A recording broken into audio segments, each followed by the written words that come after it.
Good morning, all of you. Today we'll start manufacturing industries from the classification of industries.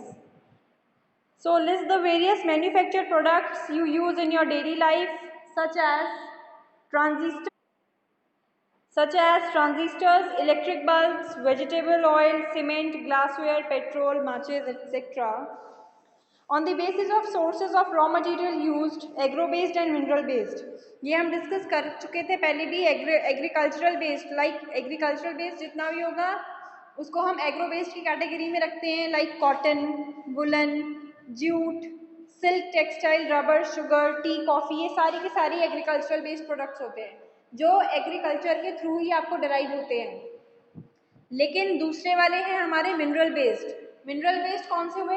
Iron, steel, cement. Like आप cement उगा नहीं सकते खेत में, ठीक है. सो ये सारे मिनरल बेस्ड होते हैं. नेक्स्ट आता है अगर according to their main role.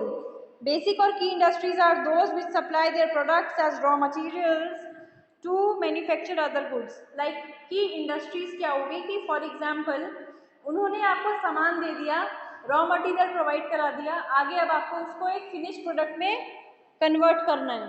For example अगर कुछ भी एक सोफ़ा ही बनाना है तो उन्होंने की इंडस्ट्रीज क्या करेगी, आपको सारा रॉ मटेरियल प्रोवाइड करा देगी, चाहे वो कवर हो उसका, चाहे वो लकड़ी हो, चाहे वो फिनिशिंग के लिए जो जो चीज़ें लगती है वो हो, वो सब प्रोवाइड करा देती हैं आपको की इंडस्ट्रीज. उसके आगे आपको फिनिश प्रोडक्ट में उसको खुद कन्वर्ट करना है, ठीक है. नेक्स्ट आता है आपका कंज्यूमर इंडस्ट्रीज. अब कंज्यूमर इंडस्ट्रीज वो होती हैं जो प्रोड्यूस करती हैं गुड्स को फॉर डायरेक्ट, जो मतलब वो ऐसे गुड्स की प्रोडक्शन करती है जो डायरेक्टली कंज्यूमर जो है वो यूज़ करेगा. जैसे कि चीनी हो गई, टूथपेस्ट हो गया, पेपर हो गया, ठीक है, पंखे हो गए, ये सब चीज़ें मतलब डायरेक्टली उन्होंने. कंज्यूमर इंडस्ट्री कौन सी होती है? कंज्यूमर इंडस्ट्री वो होती हैं जो डायरेक्टली सामान ऐसा बनाती हैं जो डायरेक्टली जनता जो है उसको यूज़ करती है. कॉमन लोग, कॉमन पीपल उसको डायरेक्टली यूज़ करते हैं. जैसे कि आपका फ़ैन हो, चाहे वो चीनी वगैरह हो, चाहे चाय पत्ती हो, चाहे और भी चीज़ें, ठीक है. On the basis of capital investment. Capital investment क्या होता है? मनी की टर्म्स में कितना इन्वेस्टमेंट, कितना कैपिटल लगा रहे हैं आप अपना, ठीक है. सो यहाँ पे और on the basis of ownership. अब अगर ओनरशिप की बेसिस पे बात करें तो public sector owned and operated by government agencies. BHEL क्या होता है? BHEL is your Bharat heavy electronics limited, ये इसकी फुल फॉर्म होती है. तो ये ऐसी काफ़ी पब्लिक सेक्टर ऐसी कंपनीज हैं जो कि गवर्नमेंट एजेंसीज जिन्हें ओन कर लेती है, मतलब वो गवर्नमेंट एजेंसीज के थ्रू ही वो रन होती हैं, ठीक है. Private sector industries own and operated bye individuals और अ ग्रुप ऑफ इंडिविजुअल्स. अब कुछ ऐसी होती है जो प्राइवेट सेक्टर इंडस्ट्रीज हैं जिनका गवर्नमेंट से कोई लेना देना नहीं है, सरकार से उनका कोई बेसिकली लेना देना नहीं होता है. तो उन कंपनीज में से एक है आपकी टिस्को. टिस्को है एक, one of the companies is your TISCO. So one of the companies is TISCO. So TISCO is basically the full form for TISCO is Tata Iron and Steel Company, ठीक है. ये जो बेसिकली ये स्टील का प्रोडक्शन होता है इनकी company में, इनका जो बेसिक वो झारखंड में है ये, और इनके जो हेडक्वार्टर्स हैं वो कैलकाटा में है, वेस्ट बंगाल में, इंडिया में इसके हेडक्वार्टर्स हैं, ठीक है. अब अगर इंडस्ट्रीज़ की हम बात करें तो हमारे पास बहुत से तरीके की इंडस्ट्रीज़ होती हैं.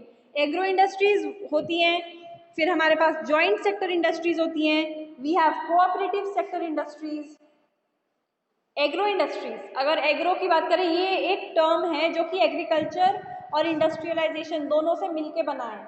एग्रीकल्चर एंड इंडस्ट्रियलाइजेशन दोनों से इन टर्म्स को डेराइव करके एक इन्होंने टर्म निकाल दिया है, एग्रो इंडस्ट्रीज़, ठीक है. तो ये कनेक्टेड होती है एग्रीकल्चर से. फिर जॉइंट सेक्टर अभी मैंने बताया था आपको, उसमें क्या होता है, जो ओनरशिप हो, जो भी उसका मतलब जो भी जितना भी शेयर आता है वो दोनों में इक्वली डिस्ट्रीब्यूट होता है, ठीक है. फिर कोऑपरेटिव आती है, कोऑपरेटिव सेक्टर इंडस्ट्रीज. अब जॉइंट सेक्टर इंडस्ट्रीज के एग्जांपल दूं अगर मैं, तो लाइक एलीड केमिकल्स लिमिटेड, आप अगर सर्च करोगे तो आपको पता लगेगा, allied chemicals limited and Maruti उद्योग, ये दोनों जो है ये दोनों एग्जाम्पल्स हैं जॉइंट सेक्टर इंडस्ट्रीज के, ठीक है. अब कोऑपरेटिव सेक्टर इंडस्ट्रीज कौन सी होती है? कोऑपरेटिव सेक्टर, यहाँ पे आप देख सकते हैं, joint sector industries which are jointly run by the state and individuals और a group of individuals. Oil India Limited है जो, वो जॉइंटली मतलब चलती है, पब्लिक और प्राइवेट सेक्टर से वो जॉइंटली चलती है। तो जॉइंट सेक्टर इंडस्ट्री का एग्जाम्पल आपका है Oil India Limited. Cooperative sector industry जो होती है, they are owned and operated by the producers और suppliers of raw materials, workers और both. They pool in the resources and share the profit or losses proportionately. Such examples are the sugar industry in Maharashtra. तो cooperative sector industries का मतलब ये होता है कि वो वाली इंडस्ट्रीज जो कि बहुत सारे एक ग्रुप ऑफ पीपल मैनेज करता है उसको, वो अकेले नहीं होती, वो एक ग्रुप ऑफ पीपल मैनेज करता है उसको पूरा, कोऑपरेटिव वो वाली होती है। अब यहाँ पे ऊपर आपने एक देखा जॉइंट सेक्टर इंडस्ट्रीज में OIL, ऑयल इंडिया लिमिटेड का एग्जाम्पल। मैं आपको ऑयल इंडिया लिमिटेड के बारे में एक चीज़ बता देती हूँ। ये जो है आपका इंडियन नेशनल ऑयल मतलब ये बेसिकली एक जॉइंट सेक्टर इंडस्ट्री है जो कि प्रोड्यूस करती है क्रूड ऑयल को। आपको ये ध्यान रखना है, Oil India limited crude oil का प्रोडक्शन करती है, नेचुरल गैसेस हो गई, फिर ट्रांसपोर्टेशन भी करता है ये क्रूड ऑयल का, और ये प्रोडक्शन करती है LPG का। ये यहाँ पे पॉइंट्स में मेंशन नहीं है, मैं इसलिए आपको बता रही हूँ, ये आपको याद रखना है। I repeat, oil India Limited है जो वो प्रोडक्शन करती है क्रूड ऑयल का, प्रोडक्शन के साथ साथ में ही नेचुरल गैस का भी इसका है, एंड ट्रांसपोर्टेशन भी करती है ये क्रूड ऑयल का, साथ ही साथ LPG को भी ये LPG का प्रोडक्शन भी होता है यहाँ पे। एक चीज़ आपको और याद रखनी है, ये यहाँ पे नहीं गिवन है मेंशन नोट्स में, लेकिन ये आपको ध्यान में रखना है कि जो ये आपका ऑयल इंडिया लिमिटेड है, ये second largest hydrocarbon exploration and production Indian public sector company है।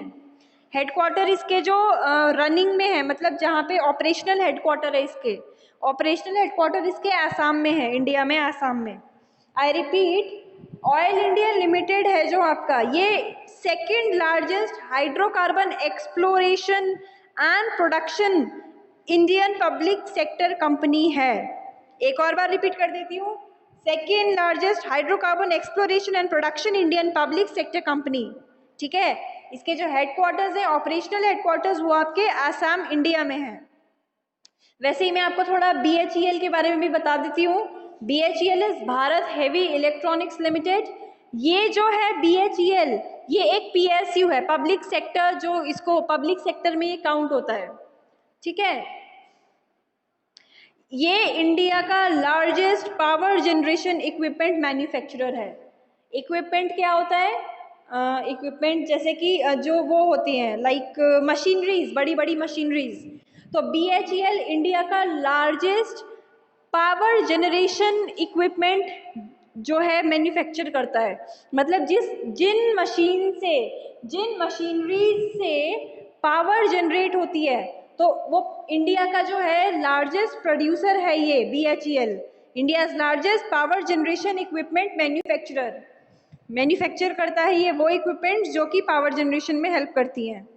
अब BHEL के खुद के जो प्रोडक्ट्स हैं वो हैं जैसे गैस या फिर स्टीम के टर्बाइन्स होते हैं जो बड़े बड़े, बॉयलर्स हो गए, आपके जनरेटर्स हो गए, एंड दिस योर ये पावर इलेक्ट्रॉनिक ट्रांसमिशन सिस्टम्स होते हैं जो, वो सब कुछ हो गए। तो ये सब BHEL के ही प्रोडक्ट्स हैं ये सारे। और BHEL डिज़ाइनिंग, मैन्युफैक्चरिंग, इंजीनियरिंग करता है इन सब चीज़ों की। और मेन जो चीज़ आपको याद रखनी है वो ये है कि ये इंडिया का largest power generation equipment manufacturer है। तो आपको ये कुछ पॉइंट्स हैं आज के जो आपको याद रखने हैं। पहला, एग्रो इंडस्ट्रीज कौन सी होती हैं जो कनेक्टेड होती है एग्रीकल्चर के साथ। फिर आती है joint sector industry. Joint sector industry का जो है एग्जांपल है ऑयल इंडिया लिमिटेड, ये जो अभी मैंने आपको बताया ये जॉइंट सेक्टर इंडस्ट्री का ही एग्जांपल होता है। फिर आता है आपका कोऑपरेटिव सेक्टर इंडस्ट्रीज, ये एक ग्रुप ऑफ पीपल मैनेज करते हैं। फिर टिस्को के बारे में, टिस्को क्या है? Tata iron and steel company है, हेडक्वार्टर्स इसके कैलकाटा वेस्ट बंगाल में है, इंडिया में, ओके। ऑयल इंडिया लिमिटेड की अगर हम बात करें, ऑयल इंडिया लिमिटेड जो है बेसिकली प्रोड्यूस करता है क्रूड ऑयल की, प्रोडक्शन करता है ये क्रूड ऑयल की। नेचुरल गैस भी है इसमें, ट्रांसपोर्टेशन भी करता है ये क्रूड ऑयल का। और जो लिक्विफाइड पेट्रोलियम गैस है एलपीजी, एलपीजी का फुल फॉर्म होता है लिक्विफाइड पेट्रोलियम गैस, तो लिक्विफाइड पेट्रोलियम गैस का प्रोडक्शन भी ये करता है। साथ ही साथ ऑयल इंडिया लिमिटेड है जो आपका, ये second largest hydrocarbon exploration and production Indian public sector company में आता है। I repeat, oil India limited is the second largest hydrocarbon exploration and production Indian public sector company. इसके जो ऑपरेशनल हेडक्वार्टर्स हैं वो आसाम में हैं। फिर लास्ट में आपको BHEL का याद रखना है। BHEL is your Bharat heavy electronics limited. ये PSU में आता है, पब्लिक सेक्टर में आता है। ये India largest power generation equipment manufacturer है। ये जो पावर जनरेट करने के लिए, पावर जनरेशन के लिए जिन इक्विपमेंट्स की ज़रूरत होती है हमें, तो BHEL उन इक्विपमेंट्स को मैन्युफैक्चर करता है। ठीक है, प्रोडक्ट्स हैं इसके गैस या स्टीम के टर्बाइन्स, बॉयलर्स, ये सारे इसके प्रोडक्ट्स हैं। तो आई होप आपको इतना अच्छे से समझ में आ गया होगा इंडस्ट्रीज़ के बारे में, इंडस्ट्रीज़ का क्लासिफिकेशन। और कहीं भी कैपिटल इन्वेस्टमेंट की बात हो तो that means in the terms of money, we are dealing in the terms of money. Capital investment means money. Thank you class.